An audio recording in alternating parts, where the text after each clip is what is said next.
Okay, everybody, welcome to our collaboration with Rashid Rana, Hello Magazine, and Rashid have conceived this entire exercise, keeping in mind how the world has changed recently. I don't want to take up too much time, but I do want to take everyone's name before we start so that it's recorded. And this is a work of art that Rashid is creating. It's going to be something that we can look back at in the future. So I hope it goes according to plan. So we have with us Rashid Rana as the host and Aroosa Rana as the co-host. We have Senator Sherry Rehman. We have Maheen Khan. And thank you for being there. We have Salman Sufi from the Salman Sufi Foundation, Qasim Kasuri, CEO of Beacon House School System. We have Fahad Hussain, the resident editor of Dawn. We have Gibran Nasir, activist and lawyer. Asim Raza, a director and filmmaker. Ali Zafar, singer, songwriter, actor. Sarmat Kusat, filmmaker. Vikas Zulfikar, actor and producer. We have Risham, thank you Risham, visual artist. Shanira Akram, who is the co-founder of the Akram Foundation. We have Aisha Umar, actor. We have Ali Rehman, also an actor. Sadaf Abid, who is a social entrepreneur, and myself as the editor of Hello Magazine. Over to you, Rashid. Thank you, Anna, and thank you everyone for being here and being so accommodating with all the guidelines and instructions that were sent to you on my behalf. Thank you so much. I would like to begin with stressing on the point that though it seems like a nightmare, but it is very much a reality. And we all wish and often believe that this is going to end like a nightmare, like all not nightmares. It's just one day we're just going to wake up and feel as if it's all over. Unfortunately, it logically it doesn't seems to be the case. Many lives, we have lost many human lives so far due to this pandemic, and we hope not, but as it seems from the pattern so far, many lives are going to be, many people will be suffering and many lives will be lost further. I would take this moment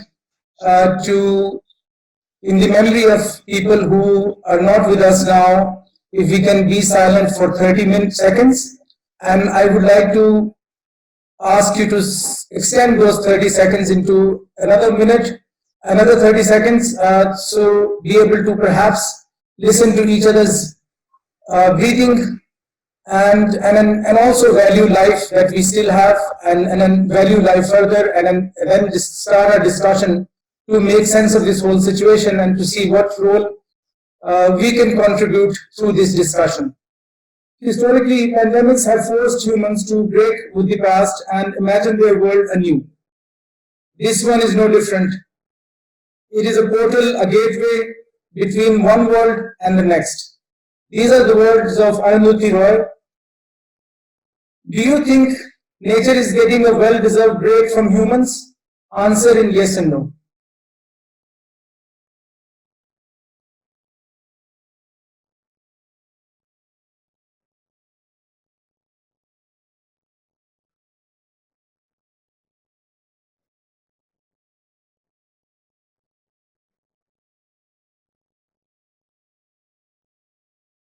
Thank you.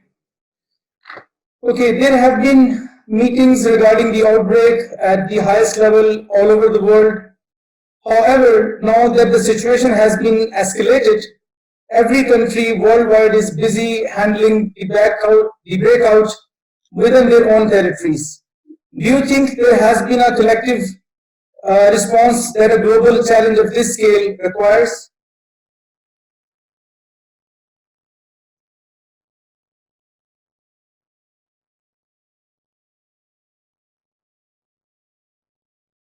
Thank you. Do you think unfiltered information from various media channels are adding in spreading extreme psychological paranoia?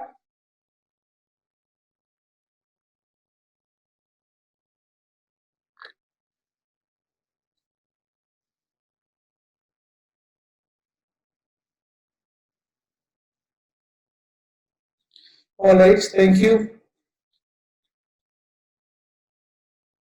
Do you think that modern technology has been efficient or effective towards the process of betterment?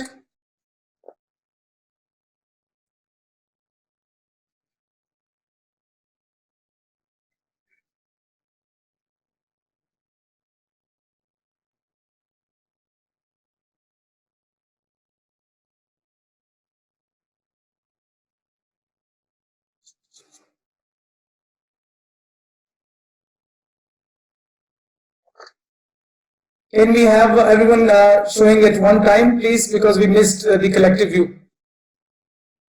Sarmad again, please. Thank you so much. Is it important to touch to feel reality? Can a virtual condolence or a virtual birthday taking place the real thing? Do you think that can replace the real thing? Do you think would you have been able to deal with the lockdown if there was no internet? So my question to you is something that I posted recently on social media. Is virtual the new real?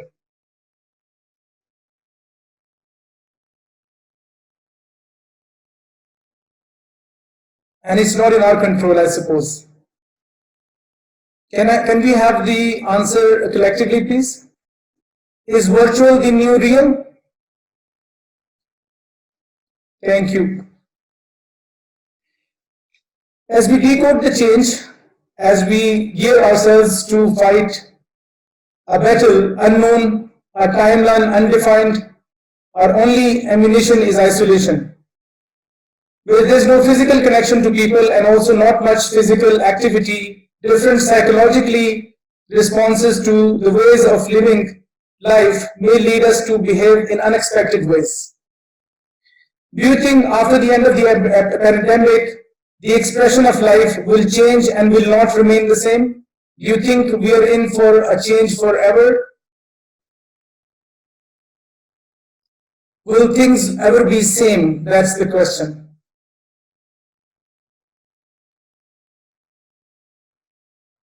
Everyone, please. Qasim, your screen is glowing, so you need to tilt your phone a bit. Yes.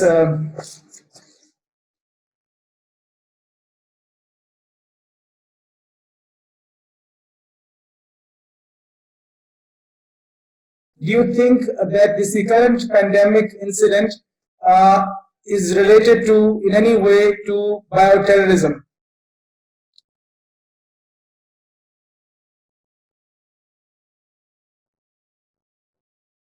Maheen and Aroosa? Try to just raise it below your chin, please. Maheen, we're waiting for you.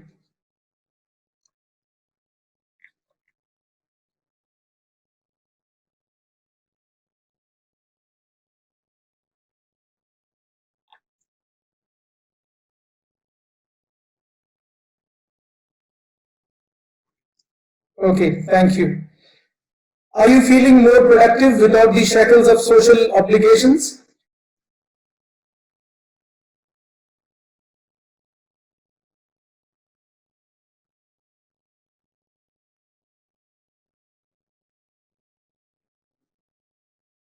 Shanira, we're waiting for you. And Maheen, your answer is not coming out right. Shanira and Maheen, we're waiting for you. Sarmad, you're okay. Okay, the last question of this session, not this session, this section. Do you think the Pakistani government has taken the right steps so far in controlling the epidemic in Pakistan?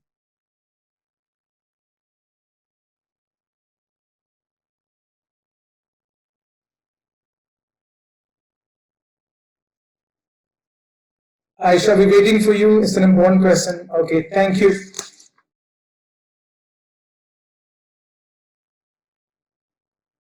Okay, so now the section we are entering, it's knowing about your stance and your position. You may have a divided kind of opinion as well. It may not be absolute position, but you tilt towards, you just have to show your tilt, your position and stance, which way you're inclined, towards which opinion you're inclined. So the first question is, should we dispel the fear of this pandemic, or should we be fearful and propagate this fear in an informed way? So if you think this fear should be propagated, it's a situation we really should be scared. There's no point saying कि डरने की जरूरत नहीं है. So if you think that it should be propagated in an informed way, in a knowledgeable way, so tilt towards your right, and if you think that we should dispel fear, then tilt towards your left. It's a very interesting sight. Thank you. Thank you. So कुछ लोग इसमें कह रहे हैं कि ये कल का प्रॉब्लम नहीं है, ये आज का प्रॉब्लम है.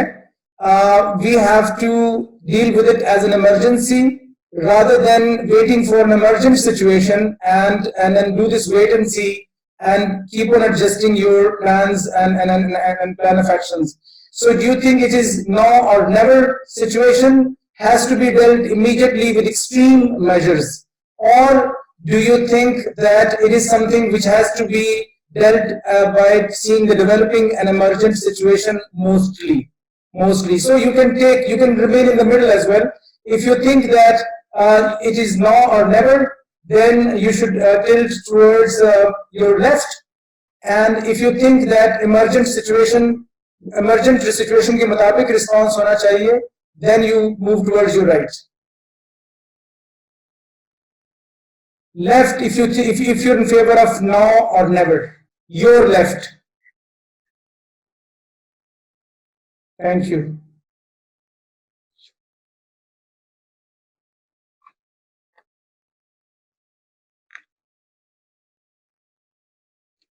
So in the hierarchy of senses, will the tactile sense or the sense of touch, will it be a privilege in the near future, or will it be a curse? If you think it will be a privilege, Nasir. Right now it's a privilege to have my cell phone on mute. मुझे कुछ angle का मसला आ रहा है because I believe Salman सूफी साहब भी now and never के favour में जा रहे थे और मैं भी now and never के फेवर में जा रहा था, but आपको रिवर्स आ रहा है, स्क्रीन पे वहां पे नजर आ रहे हैं. Okay, allow me here. एक तो if you can be little centralized, Gibran, in the screen. Okay, thank you. So secondly, you have to just, when I say tilt to your right or tilt to your left, just tilt to your right or left. Don't worry how it appears on the screen. Don't worry about that. because जी अली आप कुछ कह रहे हैं? because I feel कि वो आपकी जो इंसान को अपनी स्क्रीन नजर आ रही होती है वो वर्टिकल दिखा रही है हमें, शायद ऐसा. Right. So we just want to go with whatever is your right or your left. We will share screenshots with you later on if you have a serious objection to if it hasn't come out the way you want it. Ji. Should we do it again? I think it should be fine. I think let's do it again. Gibran, did you do to your right or to your left? What did you do? I went now and never to my left. No, my left. And that was the correct answer, right? That's what you wanted to do. I wanted to go to my left, I went to my left, but when I saw Salman Saab going to his left, it appeared as if he's going to his right. So don't worry about others, just go to your right or your left. Okay? Okay, important question, and your opinion will be, will be required to, if you think that this pandemic is ending in the near future, you move to your left. And if you think we are in for a long haul, then you tilt to your right. So if you think long haul, to your right, and if it is ending in the near future, then if you're more optimistic, then to your left. Again, please. If you're optimistic, left. If you think we're in for a long haul, to your right. Thank you. Thank you. So now we are going to go to the third section, which wasn't mentioned in the directions and guidelines that you had received. It came a bit late, the idea. So you have to make use of your hands and fingers, not in an obscene way, just to be able to show the scale or numbers. You just have to use the sign language. Ali, you're too far from the screen. Okay, so very quickly, first question is, how many times did the pandemic break you down?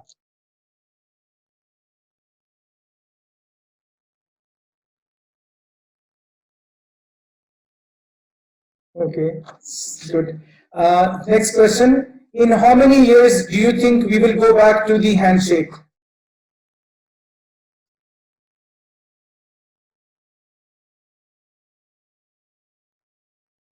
Thank you. I saw some umpire ki ungliyan wahan pe.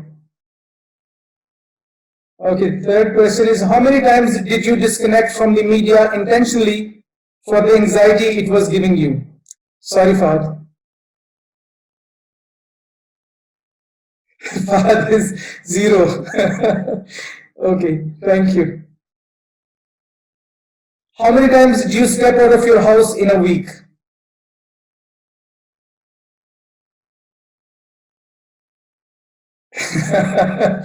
Okay, so people like, there are both people like me are 0, and I can see Gibran and Fahad and many others, and Senator Rehman showing their, expressing their courage through this answer. Okay, so next question, on a scale of 1 to 10, how badly do you feel the need for a break from your quarantine partner or partners, even if it's a pet?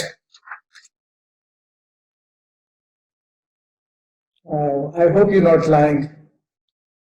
Aroosa, what's your answer?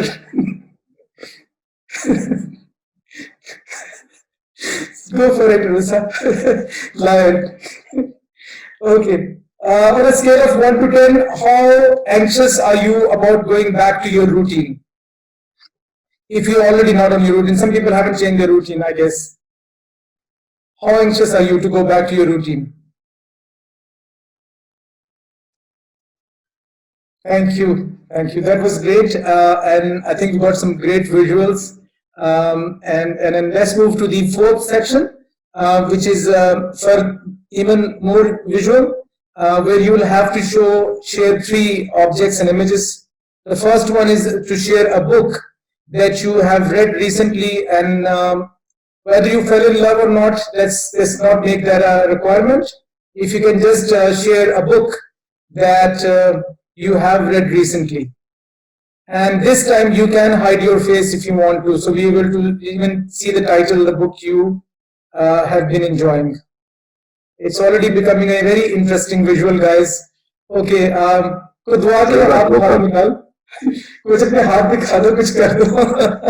okay, amazing. Thank you. Thank you. Okay, so any object during this period of quarantine, any object that you particularly became close to or developed affinity for, or you became too dependent on, any of those things? Wow. Somebody has gone to get something. I think, is it, who's this? Somebody has gone out. I think, Risham, you will get tired with your dumbbells. So yeah, okay, Mikal has brought his piano. And this is also an amazing sight and visual. Thank you so much. So the third question of this fourth section is, we are bombarded by images, and the images that you receive on your phone or otherwise, if you have any image ready that you found particularly evocative or very thought-provoking, or have left a mark on you, so if you can just bring your phone very close to the screen, keep it tilted so that it avoids any glare, and we can get the screenshot. Risham, is this an image or some statistics? Okay, Maheen's image is very visible. So please, guys, do bring his phone really close to the screen. Not that close. We should be able to still see you as well. your audience should be able to see your face and as well as the image. So bring it somewhat close and keep the phone tilted so that Gibran, आपके पास कोई image है? Phone को थोड़ा सा tilt रखें ताकि reflection नहीं आए. सदफ, आपका फोन पे बहुत ग्लो आ रहा है. We need a collective grid. So let's do it one last time. Your image, please. Your image. Thank you. Thank you. Thank you. Okay, so now we move towards the last and well, it's kind of second last round, and where each one of you will get the opportunity to express yourself. Okay, I'm going to unmute all of you, but it's best if I'm going to mute all of you and then unmute each one of you one by one, and then you can speak and express your views about the current situation, and there are some clues. You can talk about any message or solution that you would like to share in general or with people in power, or if you want to talk about the first thing you would do, which is on your list after the end of this pandemic, or is there any positive aspect you see taking out from this situation, or if you think there has been a defining moment during this lockdown on this quarantine period for you, or you can talk about something new that you have learned. This situation has taught you something new. These circumstances. So anything. It's quite an open forum. So, but speak one by one, and I would suggest that you take about 30 seconds, half a minute. So which is literally like 3 to 4 sentences, please. And I'm going to mute all of you and then unmute you one by one. Okay, we'll start with some name. Ali Rehman, we can begin with. Ali Rehman? Yes. You hear me? Yes. Well, I just have a suggestion towards the government, for all of us, especially staying in Aroosa. The only suggestion that I have is I think it's important to increase testing, because there are a lot of us who are asymptomatic and who don't show any symptoms, and we are at the risk of spreading the infection to others, especially to our loved ones and to people who are elderly. So I think the more tests you get done, the more you are able to give a ground reality of what the infection is like and where it's going. And I think that's the most important part now is to Thank you. More testing. So, by the way, we can say something which is relevant to the global context and not just Pakistan. It's an open to your discretion. So, Ali Zafar next. Well, I think our greatest takeaway from this as humanity would be if the world leaders globally and all the politicians who are decision makers decide, along with the United Nations, that they all need to sit down together and come up with a plan for future, and all the money and everything, all the resource that goes into weaponry and nuclear, this and that and all that, that needs to be spent on human development, education, especially in the third world and the poor countries that need it. If we don't get out of this with that takeaway, everything else is subliminary. Thank you. Thank you, Ali. We are now going to ask Asim Raza. Hello, everyone. Can you hear me? Yes. Okay, so, well, honestly, I just have a small message, or rather request for all our fellows around us, all our families and friends and people, that, I've heard it many times that Pakistan is one of the most charitable nations around the world. We believe in giving and supporting, and we like to be called philanthropists of all sorts. Now, today, I just feel the most charitable job that we can do in this time is sacrifice our desires for the benefit of our society. And I think just giving some extra cash from the car window to a beggar is not what I'm talking about. If we can just stay in for a little while and just be disciplined enough to understand that this is for everyone around us, that is what the best charity we can do. And I really hope we understand that. Thank you, Asim. So different kind of charity, more charity. Fahad Hussain. Okay, thank you, Rashid. Two things. On an individual level, I think in the initial days of the lockdown, I realized that meeting other people and having a social life was overrated. I enjoyed the solitude. I enjoyed listening to the birds, and I never realized how very tiny birds could actually make such loud sounds. I never realized that. So that was a wonderful feeling. But after about a week or 10 days, I realized that social life and meeting other people was underrated.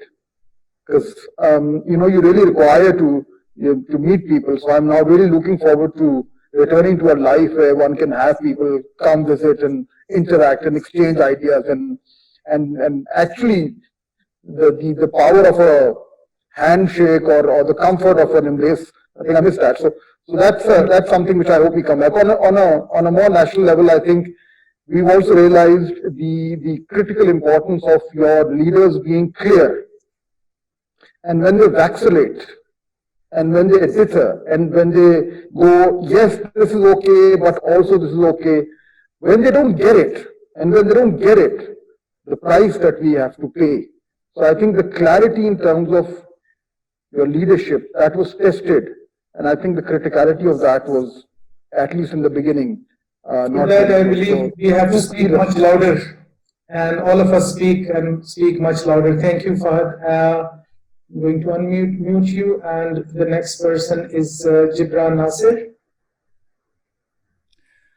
अस्सलामुअलैकुम जी दोबारा सबको first of all तो मेरे ख्याल में utopia में हम नहीं रहते दुनिया के तमाम मुल्क साथ बैठ के जो हैं वो मिलिट्री डिफेंस बजट कम करके ह्यूमैनिटी के लिए पैसा नहीं लगाएंगे और अगर कोई मुल्क किसी को हेल्प भी करेगा डेट रिलीफ में या किसी और चीज में तो वो लॉन्ग टर्म अपनी मार्केट को या अपना जो ट्रेड उस मुल्क के साथ है उसको मेंटेन करने के लिए करेगा तो इट्स एवरीवन फॉर देमसेल्व्स तो हम जब एवरीवन फॉर देमसेल्व्स में आ जाए और अपने मुल्क में आ जाए तो एक और इस वबा के अंदर एक हमारे पास एहसास आना चाहिए हमने सुना है कि रोम जल रहा था तो बादशाह बांसुरी बजा रहा था या कहीं और शहर में आग लगी थी तो राजा हलवा पका रहा था और हम सोचते हैं कैसे माशरे होंगे जहाँ इस तरह की बेहस हुकूमतें होंगी या अवाम जो है वो बिल्कुल ही फारिग होगी तो इस वबा के दौर के अंदर भी इस तरह के पॉपुलिज्म का रियलिटी को लोगों को मान के चलना जो पोलराइजेशन हमारी सोसाइटी में है ये पेंडेमिक भी हमें एक नेशनल फोर्स में कन्वर्ट नहीं कर पा रहा ये पेंडेमिक भी इस अवाम को जोड़ नहीं पा रहा और जो सियासी पार्टियां और मखसूस इस वक्त जो हुकूमत में है जिस तरीके से उन्होंने पोलराइजेशन की वबा पैदा की है और पॉपुलिज्म की एज पैदा की है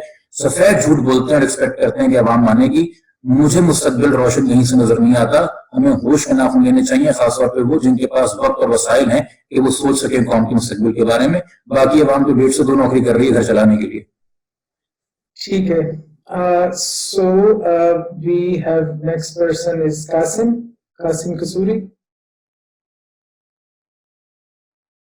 I'm speaking purely as an educator, and I have to say that I've been really impressed and amazed at how students, teachers, parents all around Pakistan and in fact all over the world have sort of rallied and come together at this time to continue the learning process because practically overnight we have been able to create thriving learning communities online.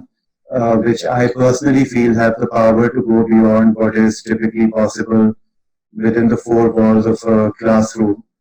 I feel that this is going to actually change the way that we learn and teach and also how we assess learning outcomes. And I think that's going to be a permanent thing. I think it's going to go far beyond this crisis. Thank you, Qasim. So the next person is Maheen. Assalamualaikum. I think the world crashed for a reason. I think that the world needs to reboot, and we have to look at ourselves to see what we are doing to the planet. Rethink our lives, how we live, and how much we waste. And also for working people, how little time we had for our families. And the one thing I've learned is to find time for my family and to treasure my family. And I hope that the old world order will come back where we had much more time on our hands to spend with people we love. Thank you, Maheen. So the next person is Mikal. Thank you, Rashid. First of all, this has been a wonderful discussion, and I think it's very nice to get all of these wonderful people on board and everyone's opinions, and even your questions were, I think, really interesting. I'd like to talk about perhaps the positives and negatives about this whole situation.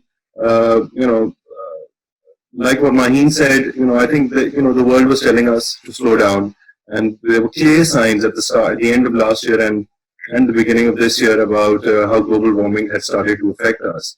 And clearly this is just one of the outcomes of where we've been going as a human race. And towards the end of last year, I often found myself asking myself that yes, technology is great, and yes, all this advancement is good, but what are we heading towards, and what damage are we doing while we're doing this? So I think it's really this time was either Mother Nature or Allah ki taraf se, whatever the reason is. I think it's a good time to sit down and reflect, and if we don't, and there needs to be a change, and this feels like the start of a change. And secondly, what Gibran was also saying, that I think there's so much information. One of the troubles is that there's too much information, not enough correct information, and then misleading information. एक ही statement में from leaders you'll be hearing, you should wear masks, but you don't maybe need to wear masks, and possibly you should wear masks, and maybe it's going to help you, but maybe it won't. So clear direction is lacking. But yes, I think there needs to be a change, and we need to start making a change. Thank you, Mikal. So I will request now Senator Rehman to speak. Thank you. It was lovely hearing you all. So from the individual to the global, really, I feel very strongly that I have been traveling too much. I learned that, and too distracted, not enough time with family. It's really important. So that's come home to me.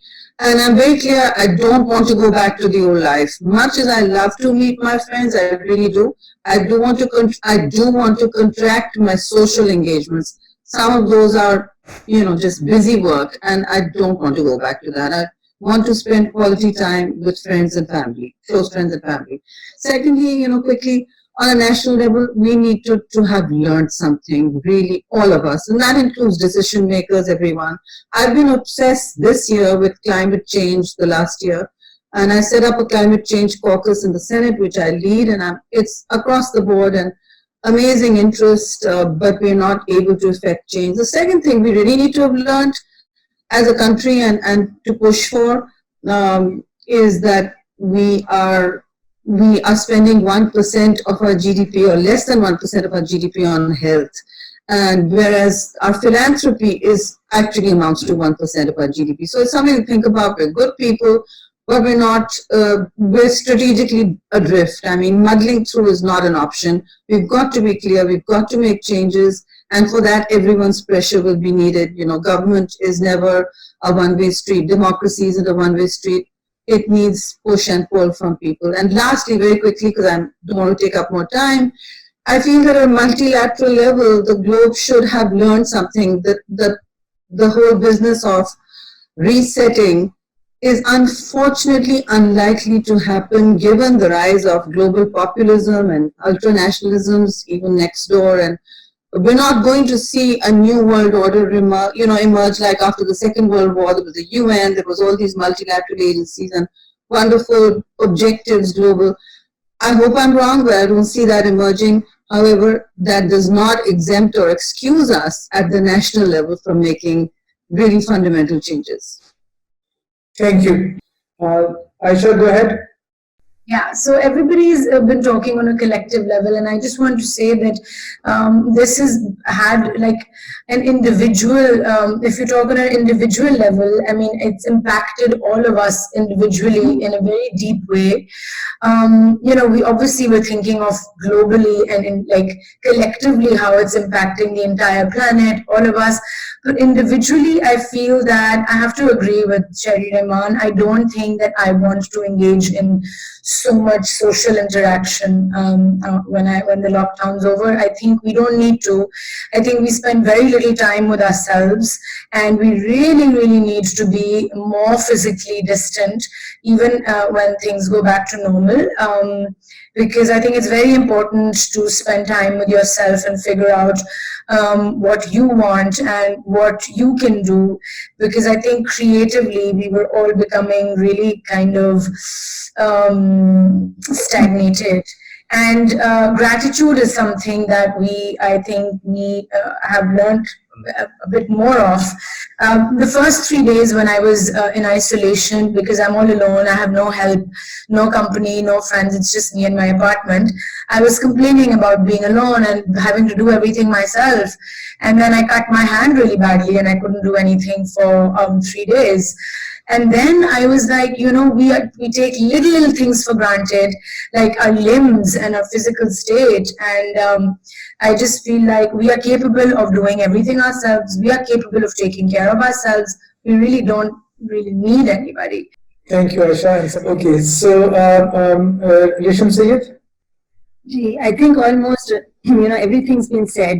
So just a quick few seconds that, I just feel that it's a great, wake-up call for everybody, for humanity, for people in power, and to think about the Earth's resources, where they're being spent to perpetuate and, propagate more power, or is it for the collective interest of humanity? And of course, the state needs to think about healthcare and education generally. Thank you. Shanira? Hi. I'm going through a process like everyone is from the start of the lockdown to now for 36 days. I think I've been in quarantine. But where I'm at right now is it's restoring my faith in the human race. And I think I lost that faith in people for a little while there, and it just seeing the way the world is reacting. The borders are shutting, but there is no borders. For the first time, the human race is going through something all together. And the first time since social media, since we're all connected. And that's, I think there's just heroes coming out of this that are, our doctors, our nurses, our frontline workers. We just take things for granted like that, and I think right now it's restoring faith in humans and seeing the good side in every country. No country's better than the other. We're all the same. We're all equal. We're all going through this together, and that's where I'm at. Thank you. So Sarmad, you could go next, please. All right. Look, I think as Rishon said, people have pretty much covered what I wanted to say, but I do feel that whereas technology and all this, the digitized version of the world has helped us communicate, has helped us interact with each other, I do feel that it has become more pertinent and important to realize the value of the real human contact. I do feel that, we do not, I didn't realize in my regular routine how much time and how much energy was just consumed on very irresponsibly distributed and produced stuff online. And I think as much, I would like to believe that, this gave us an opportunity to just be by ourselves and say be consumed by our phones and whatever books we had. But I think we should take this opportunity to understand that the real world is the real world, and there is no replacement of it. Thank you.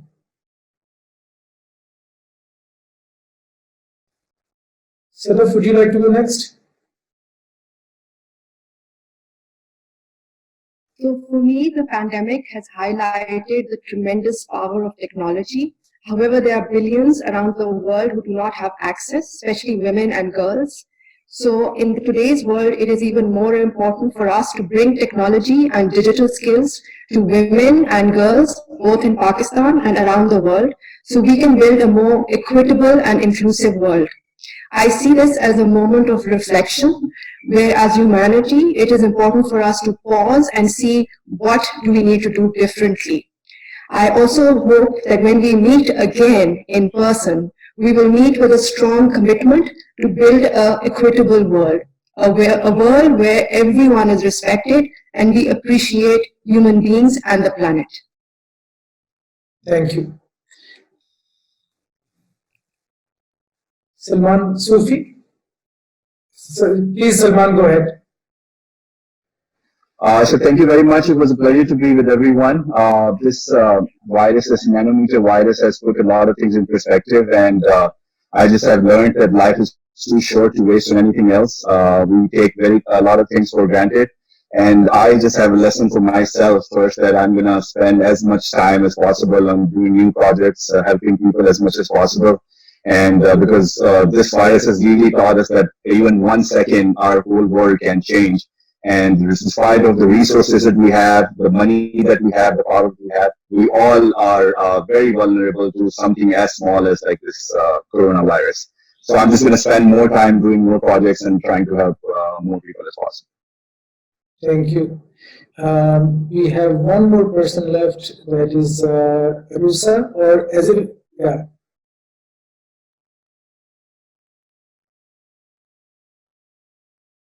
So I cannot unmute you for some reason. I think the video is frozen. Hi, can you hear me now? Yes, we can hear you now. Well, actually, there is nothing much that's left to be said, but I just wonder at times, like pandemic like these, this is not for the first time that actually has happened to the world. I think it's probably a way of nature of correcting things or making a balance when things are out of hand. So I think at times I just wonder whether it's us who are aliens on this planet that has always been ours, or we have always claimed that it's been ours, or is it still the Mother Nature who owns it? So, you know, the sense of touch that we have lost and we never valued is something that I actually miss the most. And I hope when we, I don't know when and how we will get out of it, or whether we'll become immune to this new new virus, as we've been overcome many others in the past. But I think it's a great lesson for all the humanity to slow down and reflect that where we had been heading. Thank you. No, it's now, yes. Okay, now go ahead, Amna, you're the last person. Okay, I just want to not repeat what all of you said. I agree with most of you. I think on a personal level, everybody's journey is different and people have felt different things, and it's wonderful to hear all these different kinds of opinions. I truly believe that everybody's journey is different. But I also believe that we are in some form of denial where we are not really we're not accepting. It's like grieving that we've lost something huge.